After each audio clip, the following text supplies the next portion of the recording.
Alright everyone, fear not, I am back. I took a bit of a hiatus, but I was really busy outside of video editing and YouTube, so I didn't have time to put any videos together. And for those of you who have been commenting on my videos, I'm not ignoring you. Ever since the new YouTube Google Plus integration update, whatever you want to call it, you can no longer reply to older comments. So those of you who have been commenting, I'm not being a douche and ignoring you. I'm not able to reply to your comments. But anyways, I've got lots of great footage I need to finish editing together. I've been playing a lot of War Thunder, getting ready for the ground forces to come out, hopefully in December at some point. Anyways, I've also been playing Space Engineers. I know a lot of you have been asking to see more of that. As well, I will probably be posting some Battlefield 4 and hopefully some more Heroes and Generals. I want to get back into that. There's some more updates that are going to be coming out for that game, which will hopefully make it interesting again.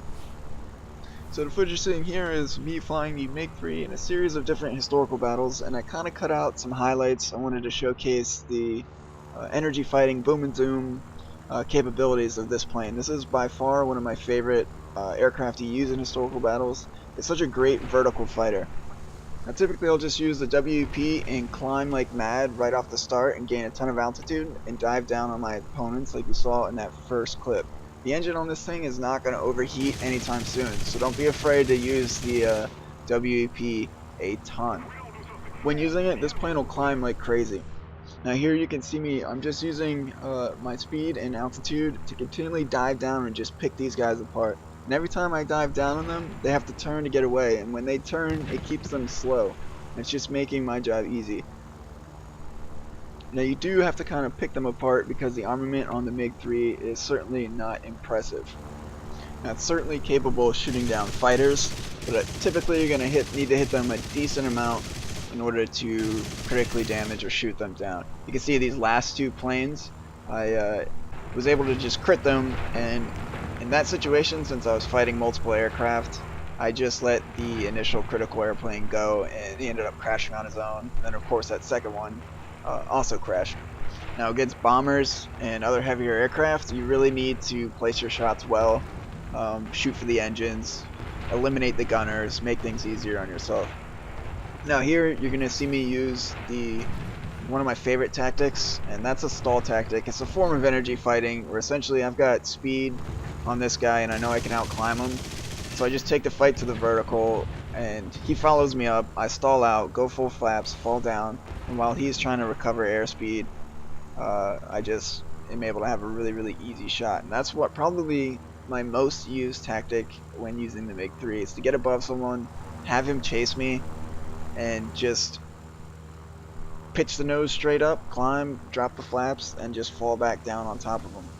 I'll probably do one of my tips and tactics video on this maneuver, do a little bit more detail on exactly what it is, how to do it, how to set it up. And speaking of that, you know, my tips and tactics for boom and zoom, just kind of the basics of boom and zoom, as just I had such a great, you'll see here, this is packet loss where I just completely rake this P-40 and pretty much get no credit for shooting him to death. But anyways, like I said, my boom and zoom tips and tactics video has just like had an overwhelming positive feedback from you guys, and that means a lot and keeps me going and making these tips and tactics videos for War Thunder and other games as well, so I really appreciate that. And if you haven't seen those videos, I'll put links in the end of this video so you can just click on them and go see the boom and zoom as well as my tips and tactics on the scissor maneuver. Now the Mig-3 in real life didn't really necessarily have a very successful career as a fighter. That's not because it wasn't a good plane. It actually performed really well at what it was intended to do, and that was to be a high altitude interceptor. The engine on this thing performs really well at high altitudes, so when playing with it in War Thunder, keep that in mind. It's that the lower you are, the less power you're going to get out of your engine, so you really need to climb and use that to your advantage. You can typically outrun every plane in the tier with this with the MiG. And in World War II, particularly on the Eastern Front, the air battles typically took place at lower altitudes where the MiG obviously didn't perform too well. You know, there were a number of pilots who really liked the plane. They would just use the tactics like I illustrated here, is just climb and then dive down on unsuspecting enemy planes.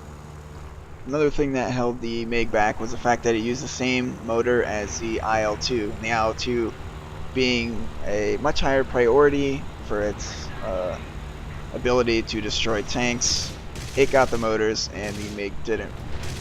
I think at one point Joseph Stalin said the IL-2 is more important or as important as air and bread to the Soviets.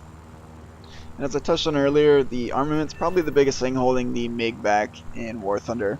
Although I have found that using incendiary tracers for my 30 cal ammo and then whatever the armor piercing ground attack ammo is in that single 50 cal seems to be a pretty good combo for catching planes on fire, particularly if you hit larger planes in the engines.